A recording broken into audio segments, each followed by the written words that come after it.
Қайырлы күн достар, менің каналыма қош келдіңіздер. Осындай ерекше бір ғана жұмыртқадан жасалынатын дәмді пирогтың рецептін ұсынамын. Сондықтан видеоны соңына дейін қарап, менімен бірге болыңыздар.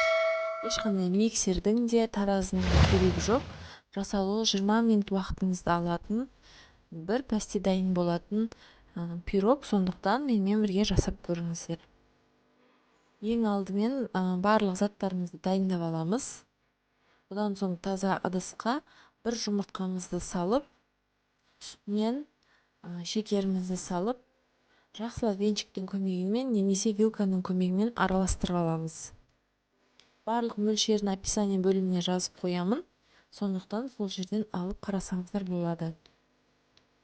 Енді үстіне жылы сүтімізді, аз ғана сары майымызды және сұйық майымызды құйып, жақсылап араластырамыз.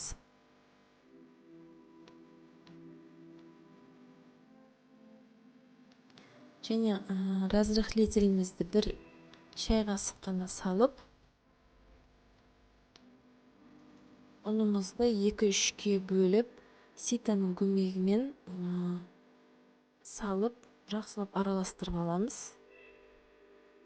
Міндетті түрде ситадан өткізіңіздер, сонда пирогтарыңыз дәмді болып шығады.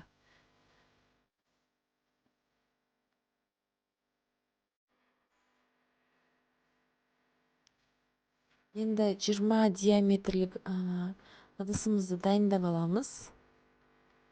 180 градус қызған пеште 20 минут көлемінде пісіреміз, беті қызарғанша. Пирогымыз осымен дайын. Осындай ағаш таяқшаның көмегімен ішін тексеріп көреміз, піскен-піспеген. Барлығыңыз осы рецептпен жасап көріңіздер. Бір шай ішкенде желініп кететін өте дәмді пирогтардың бірі.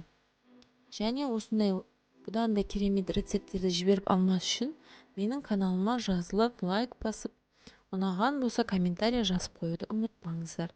Сіздермен болған Сандуғаш, назар қойып тыңдағандарыңызға көп рахмет.